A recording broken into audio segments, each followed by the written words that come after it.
Gubernur Daerah Istimewa Yogyakarta Sri Sultan Hamengkubuwono X meresmikan jalan dan jembatan ruas Tawangalang, Kabupaten Gunung Kidul, Yogyakarta. Ruas jalan ini nantinya juga akan tersambung dengan eksit tol Bokoharjo, Sleman. Raja Keraton Yogyakarta itu juga mengatakan ruas jalan yang menghubungkan Gunung Kidul dengan Sleman diharapkan dapat mengurangi beban ruas jalan Piyungan Gunung Kidul, sehingga kepadatan jalur utama tersebut dapat terurai. Sri Sultan Hamengkubuwono X juga menegaskan saat ini ada beberapa pembangunan di Yogyakarta yang terus dilaksanakan, diantaranya Kelok 23 dan Jembatan Pandan Simo Parangtritis. Infrastruktur ini diharapkan rampung pada tahun 2024. Pihaknya juga berharap dinas terkait Gunung Kidul dan Provinsi segera melakukan identifikasi ruas jalan Ngelanggeran hingga Candi Ijo. Identifikasi dilakukan untuk melihat jalur tersebut apakah layak digunakan untuk bis atau kendaraan besar lainnya. Semoga saja yang selama ini pending itu bisa kita urai, karena dengan infrastruktur yang baru itu memberikan akses pada kita, harapan pada kita juga kondisi menghadap ke selatan itu, program-program itu bisa kita lakukan juga bisa lebih baik. Ya, karena pemilikan tanah sempit, sehingga bagi saya Laut Selatan itu menjadi harapan masa depan bagi khususnya bagi masyarakat yang ada di selatan, tapi juga akses untuk buang produk keluar, akses keluar dari pantai ini juga akhirnya lebih memungkinkan untuk bisa tumbuh berkembang. Saya kira itu yang bisa saya sampaikan.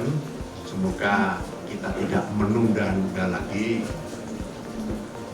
program-program pengembangan yang ada di Gunung Kidul ini. Saya kira demikian, terima kasih. Sementara Sekretaris Daerah Istimewa Yogyakarta, Beni Suharsono, mengatakan pembangunan jembatan dan ruas jalan ini adalah upaya pemerintah mengurangi kesenjangan antar wilayah. Jalan penghubung antara Gunung Kidul dan Sleman ini akan menjadi akses wisatawan. Bupati Gunung Kidul, Sunaryanta, mengatakan pembangunan ruas jalan Tawangalang ini akan muncul spot ekonomi baru dan menjadi penggerak ekonomi yang berada di wilayah utara bagian barat. Bapak Gubernur, kami laporkan sedikit bahwa di dalam rangka menjawab indikator kinerja utama pemerintah Kabupaten Gunung Kidul, mudah-mudahan dalam waktu atau kurun waktu 2024-2025 Bapak, nanti di 12 indikator kinerja utama ini dapat terjawab. Karena salah satu yang agak berat kami adalah di indeks pembangunan manusia Bapak. Kalau tidak salah, proyeksi yang ada di Gunung Kidul ini tahun 2024 sebetulnya mencapai angka 73-74. Tetapi kalau kita melihat dari faktor atau dimensi yang lain tentang pendidikan, salah satunya yang beberapa waktu lalu kami sampaikan, memang rasanya untuk menjangkau di angka 74 atau 73 di tahun 2024 ini masih belum Bapak. Karena hampir 60% di Gunung Kidul ini masih muslim. Jadi sekolah kita rata-rata baru menjangkau di angka 7,31. Rata-rata tingkat SMP kelas 1. Ini salah satu faktor atau dimensi yang mempengaruhi dari indeks pembangunan manusia.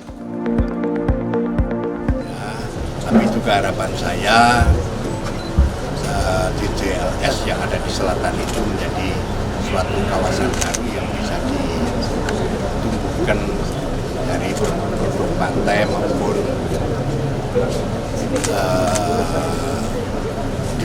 khususnya di perikanan sebagai, karena kita tetap berasumsi Jogja menghadap ke selatan kan gitu, karena sektor pertanian sudah terbatas, jadi produk laut itu menjadi kekuatan dengan harapan makanya infrastrukturnya baik di JLS seperti ya jembatan yang apa